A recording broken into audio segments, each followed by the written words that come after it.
Hey. Hey, so for today's podcast, we wanted to talk about nourishing ourselves as parents and caregivers. We think a lot about all of the things we need to do and be for our kids, but we really wanted today to acknowledge that all the doing and all the being can often feel like a lot for parents. Yeah. The real life juggle of doing all the things we do as parents and primary caregivers in a day is huge. It really is, isn't it? It's massive. Yeah. And I feel like in our culture, it's not acknowledged or kind of, it's not given the attention or the importance that it deserves. Yeah. So it can feel like it's not valued. Yes. Yeah. Yeah. So, sorry, were you going to say something? No. So it can often feel like as parents, because there's so much to do. Yes. And I think today more than ever, where our lives are so full. Yeah. And it can often feel like we are spinning in circles and we can get stuck in patterns that we know are not healthy for us or for our families. Yeah. And there's so many distractions, so many competing priorities, family, work, health, caring for ourselves, relaxation. And we're told so many different things by so many different people. Yeah. And so I guess today we want to take a step back and talk about the importance of taking care of ourselves first, and that looking after yourself first actually supports you to be a better parent. Definitely. And supports you to show up for your kids and your partner as the best version of yourself. Yeah. I think it's so easy. I know for myself, over my history of parenting, I've kind of not valued myself. And it's really done a disservice to myself and my partnership with my husband. So I guess I also want to acknowledge this is a bit of a confronting subject. Yeah. Mostly because for many of us, tending to our own needs feels like mission impossible. Yeah. Especially when you're in the thick of raising little kids. Yeah, yeah. And especially, I remember for me, I don't know about you, but when you've given birth to your child and you've been in such that intense mothering where you and your child are like one. Yes. And you really lose yourself in your, like, Jack's mum or Eva's mum. You're not Jane anymore. Yes. And I remember getting to that point of really noticing that and really being like, God, going out away from my kids, like shopping, and someone just seeing me for me, and how it was like odd. Or when you have that first night out, with the girls after you've had little babies. Yeah. So I guess we just want to inspire you to find a moment in each day to support yourself and to check in, to notice what is okay and what is working, and to actually realize how important this is as a parent, to not lose yourself in parenting. We kind of want to support yourself to notice, like I said, what is working, because I think it's so easy. I know I did this a lot, to notice what wasn't working, to notice what I hadn't done yet, to notice or to judge myself as being a shit parent or that I wasn't doing enough. Yeah. And how debilitating that is. Yeah, absolutely. So why is it so difficult for carers and parents, but especially mums, to prioritise our own needs? Why is that so tough for us? Great question. Yeah. I think as parents, generally we are such givers. Yeah. And like I said, it can be so easy to lose yourself in just the job of parenting. I mean, it's 24/7. Totally. You can't have a full thought without a kid asking a question or, a conversation. It's almost impossible. And we tend to give everything and then some. I think women especially. Definitely. Yeah. And I think a part of that is our conditioning. Yep. I think we're definitely socialised to help others, to not really notice our own needs, to notice what everyone else needs and to meet those needs, to give of ourselves and to put ourselves last. Yeah. And I think of myself as a nurse. This was really in that culture, and a lot of those service cultures, Totally. teaching, nursing, Yeah. where you're serving others, Yeah. it's kind of you're celebrated if you don't take a break, Yes. if you don't look after yourself. And I think mothering's the same. And that being busy is glorified, isn't it, in our society, really? Yeah, definitely. You know, when you say to someone, you know, how have you been? It's, oh, so busy. Yeah. It's like a sign of almost success or achievement, isn't it, that you're so busy? Yeah, yeah, or that you're important. Yes. Because of your busyness. Totally, exactly. Yeah. And I guess... But that's unsustainable, isn't definitely. it, as a parent? And unhelpful. Yes. You know, because both to ourselves but to our kids and to our partnerships. Yeah. Because we really lose touch with who we are and with what we need. Yeah. And believe it or not, and I can really relate to this in my early parenting career, really losing touch with myself. And that when you are trying to have a relationship with someone that doesn't know what they need or just keeps flicking it back to you, it's hard to be in relationship with someone like that. Like if someone says, George, what do you need? And you're like, I don't know. And I guess like our parents can try to work hard to read our minds and to get clear on what we need, but it gets so hard that sometimes people stop trying to work it out. Yeah. And it's actually our job to work out who we are and what we need in a moment. I know for me... So you're talking in terms of your partner, not like asking you what you need and you not. Yeah. So instead of saying, you know what, I need a rest. Yes. Can you take care of the kids? Yeah. If we're not able to say that and we kind of expect them to read what we need or work it out themselves, sometimes they're not. I guess as women too, what I notice is a lot of women are so good at anticipating needs. Yes. They're so good at reading how their partner is, reading how their kids are, and just doing the thing that the partner or the kids need to feel better. Yeah. And because it comes naturally to us, we expect it comes naturally to our partners. Yes. And my experience... that has not been my experience. Nor mine. And sorry to any men listening, because I'm sure there are some men that are amazing at anticipating needs. I don't know many men like that in my life, and definitely my partner is not like that. Same. He's just not wired that way. And when we were young parents, when our kids were little, and I remember actually trying to get more obvious in what I needed and getting really resentful when he didn't pick up my subtle cues and hints, because for me it was so obvious. So I had to learn to voice it and to actually spell it out and to say it.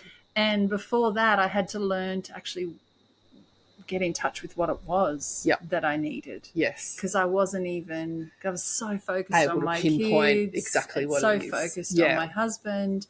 And you're thinking about so many different things. It's like, that's another thing I have to think about is what I need.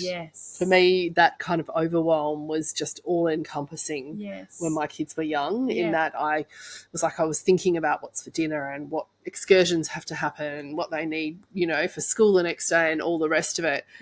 The thought of actually then also having to get clear about what I needed support with. I definitely found that very, very frustrating. And our culture, I don't know about you, but we weren't modelled how to do that.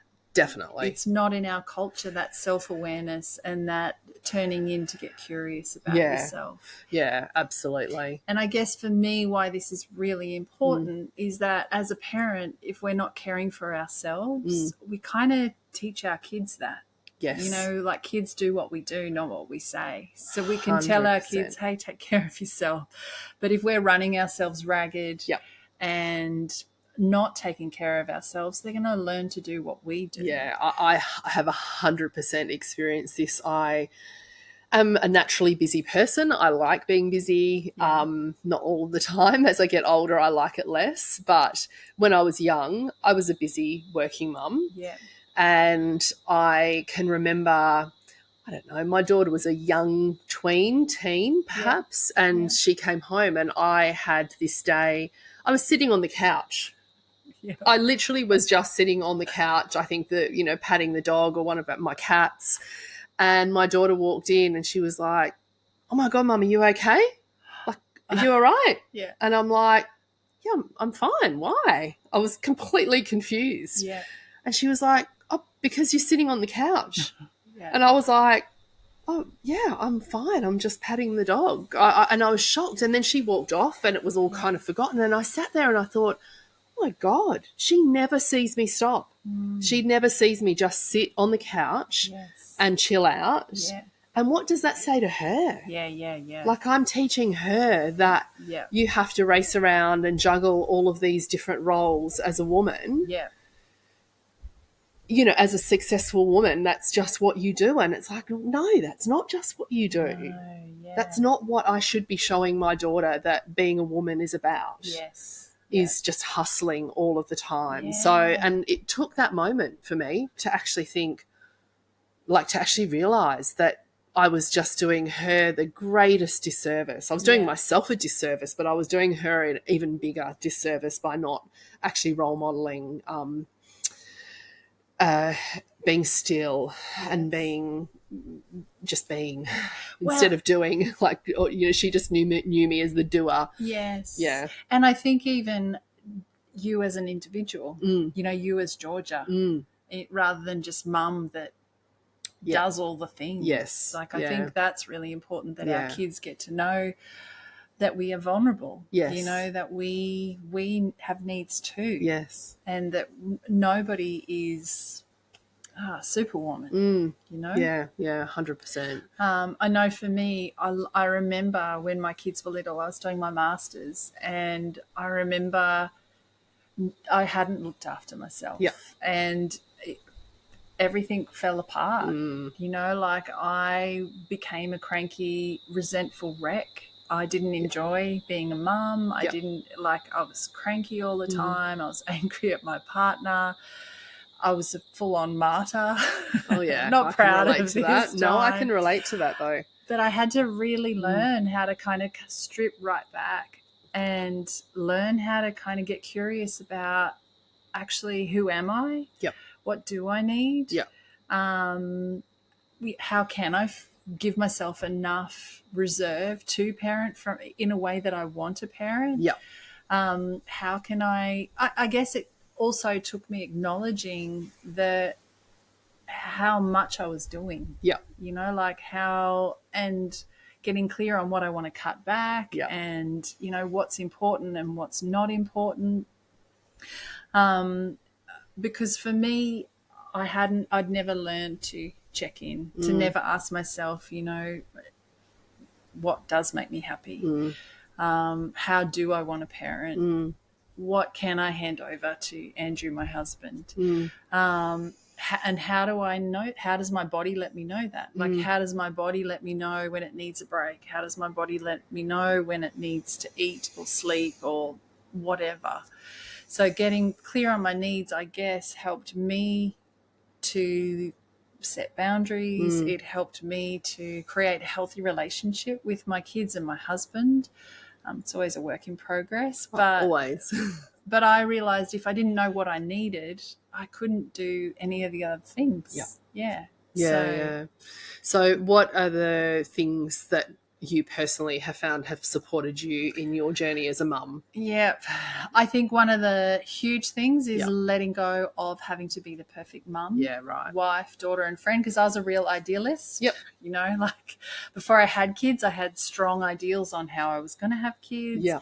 And then I guess I was studying psychotherapy when I had kids. Yes. And so I had to put a lot of pressure on myself on being a great parent. Yes. And I guess I realized, it's like an occupational hazard, isn't it? Oh man, it really was, because I was really focused on not hurting my kids and not screwing them up. Yep. And forgot that I was human. Yep. And that's part of life. You don't intentionally hurt somebody, but you can only do your best. Yeah. So I guess I realized trying to be perfect actually got in the road of me discovering who I am Yep. and sharing who I am with my Yep. kids. Because I'd started to kind of become what everyone around me I felt they wanted me to be. Yeah. And this just wasn't healthy. No. Like I said before, I lost touch with everything and yeah, just got into a place where I don't think actually authentic me was showing up Yep. in relationships. So yeah, it's kind of something I'm really committed to working on. Another thing is to give yourself permission to take time out every day. For me, it was just as simple as 5 minutes outside, having a cup of tea, actually letting my kids know this is my 5 minutes. So I'm just out here. You can see me. I'm not going to talk. You Yep. can come and sit beside me, but I'm not going to talk. I'm not going to answer questions. And I think that's okay. Yep. Like I remember, again, worrying, God, what if I hurt their feelings or yada, yada. And now it's like, no, it's teaching them to respect someone else. Yep. Again, setting boundaries and modeling taking space, letting yourself just check in with yourself. Yeah. I think I used to retreat to the toilet. Yeah, totally. I think a lot of mums might do that. Definitely. But for me, that was just like, I might not have even needed to go to the toilet, but I just needed just a moment. Space. Yeah. Something else is to give yourself permission to share the heavy lifting of parenting. Yeah. I think, and I see this with a lot of mums as well, like we are generally naturally nurturing. Yeah. And so we will do the heavy lifting, the emotional, physical, and mental load of parenting. Yeah. And a huge realization for me was that this needs to be shared. Yeah. And that our partners need to grow as parents as well, and then they're not going to do that if we don't give them the opportunity to do that. For myself, I used to feel really guilty leaving the kids with my husband and going out to see friends or doing anything that nourished me. And I had to really reframe it and kind of remind myself, these are his beautiful kids. Yes. I love being with my kids. Yes. Like this is an opportunity for him to be with these beautiful little beings that just adore him. I'm not punishing him. No. I'm giving him an opportunity. Yeah.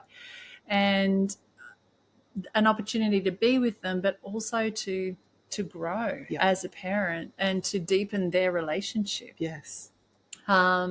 Something else is to learn to delegate without guilt and without setting high standards on what you delegate, that it has to be done your way. This is something I really struggle with. Yes, definitely. So I guess getting clear on the tasks and the roles and the chores that you need to do and handing over what you don't need to do. Yeah. Kids can fold clothes from a young age. Yes. Kids can put their own clothes away from a young age. Yeah. Actually, I think the younger you teach them to do things, the easier it is.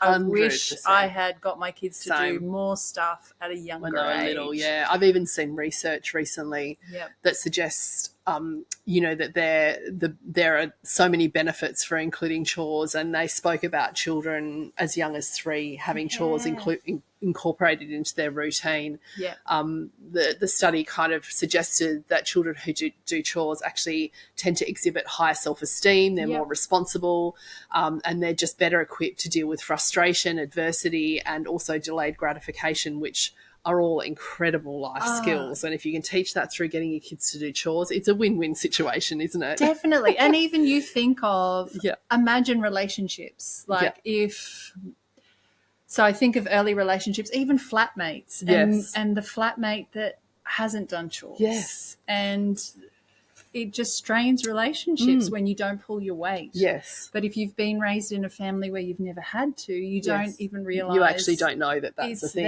It's there, So it's kind of thinking of chores not just as something to help you, but it's helping them long term as well. Absolutely. Why else do you think it's important for mums listening today? So I guess just to, focus on nourishing themselves. Yeah, definitely. I think to re-find yourself. Yes. So like I said before, I think it's so easy to lose yourself. And you're not the same after you have kids, hey? Of course like not. You're a totally different person. Of course. So it's like refinding who you are. Yep. And I guess for me, what inspires you, what nourishes you. Exactly. Yeah. And I know for me, when I became a mum, I had to try out new things to work out kind of what made me tick after having kids, because I did get lost in my role as a wife and a mum, and the stuff that I loved before kids just didn't fit anymore. So I guess I want to really invite mums to explore your world and explore what nourishes you and inspires you and what makes you you now as a mum. I think it's super important to make time for relationships that nurture you. Yep. To go on date nights, go out for lunch, take the time to catch up with friends. Yep. Friends are so important for our mental health and well-being. I know, again, there's research that when women just are with come other together. women, like all of our health, I don't even know the word, diagnostics, that's not the right word, but our health outcomes are just so, it's huge. Improved, like our blood pressure, and just sharing, just being able to talk your frustrations.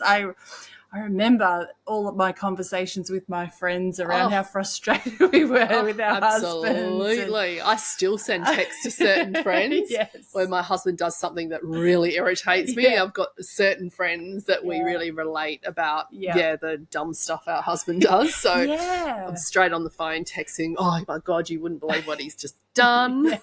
And it's not like just about bitching. Hey, it's about sharing and realising, it's not just me. And also just having a laugh over stuff. And normalising the challenges of marriage and raising kids. Yeah, absolutely. Something else that's really important as a mum and a woman, I think, and I get a dad as well. I can't speak from a dad's experience, but is to start to receive.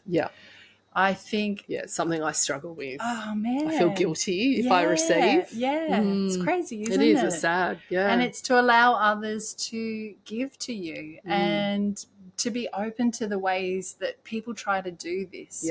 People try to help us out. And I always say to clients, how good it feels when someone lets you help them, or when you give to someone. As the giver, it gives you so much. And it's remembering that as the receiver, that it's it's okay to allow others to give to you because it feels good for them and it feels good for you. And I think it's like allowing our kids and our partners to give to us. Like, let your kids make you a cup of tea, or let them try to help you. I think, again, this teaches them so much as well as supports you to learn how to receive and to realise your value. Because as a mum, we can forget how valuable we are to our kids and our partners. A huge one is to remember that it's okay to say no, and to remember that it doesn't mean you're a bad person. It just means that you're human. There's limits to your time. There's limits to your energy. Especially, I remember as a young mum being often really exhausted and learning that I needed to prioritise what actually nourished me. It's a good way to practice boundaries as well, isn't it? Good old boundaries. Good old boundaries, Yeah. And to remember that saying no to things you're not so keen on will give you space to say yes to what what are actually interested nourishes in. And that it helps people get clear on where you stand. And where they stand with you. Because I guess it's learning how to honour and respect your time and energy and to set limits and boundaries to ensure that your life is your own and not somebody else's. Because when you respect yourself, I guess that saying, you teach others how to treat you.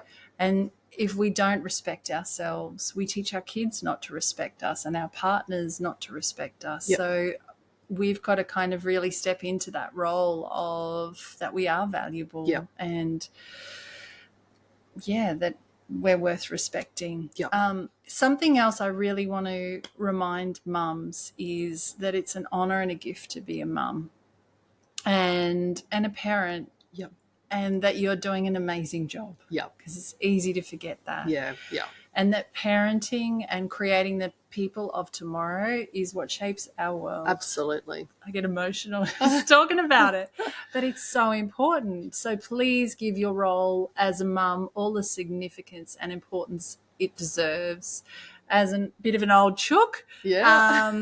I want to say that time does go so fast, and that your kids are only little for such a short amount of time. And I want to invite you to drop the hustle, that you're enough right now. Because I remember for myself, just putting so much pressure on myself for my career and just to be the perfect mum and to have the perfect food and the perfect this and the perfect that. And it's enough just to be present. Yep. And with a regulated nervous system, that is the biggest gift you can give your kids. And all the stuff can come later. Hey, like you can build a career when your kids are older. Yes. You know, you can, it's all there for you. Yeah, there's no rush. There's no rush, because I didn't realise that. I don't know. No, about you. I don't think you realise until you actually have an older teenager or an adult as a child. All of a sudden, it for me has been I feel like I've literally just blinked and woken up, and my kids now don't need me. Yeah. For anything. And my husband and I have all this time for us to go and do stuff, just the two of us. Yeah. And and it is a huge adjustment. Yes. And it's quite confronting as a parent who adores their children and wants to spend time with their kids. Yes. Yeah. So I guess that I really want to kind of give any parents that are listening, you know, that give yourself permission to just enjoy parenting, and that remember we've got a lifetime. Yeah. And I think most importantly is, you know, we're talking about you focusing on nourishing yourself here, but please don't make this just something else to add to your list of things to do. You know, it's not another chore. It is something that you just incorporate. You know, it's like every last thing that we've spoken about are things that you absolutely have to add to your to-do list. Just take what feels good and use it to support you in your own life. And surround yourself with supportive people. That is definitely massive, if possible. I know that's not always possible, but exactly. And if you can't in the flesh, now with technology, 100%, you know, like if you have some supportive friends, Yeah. and kind of allow yourself to be vulnerable, to reach out for help if you need it. Being vulnerable lets other people in, so it actually supports healthy relationships and kind of gives you permission to reclaim yourself. So that's it for today. Hopefully you've got we've kind of turned the spotlight off the kids and onto ourselves as parents. And hopefully you found some inspiration in today's podcast.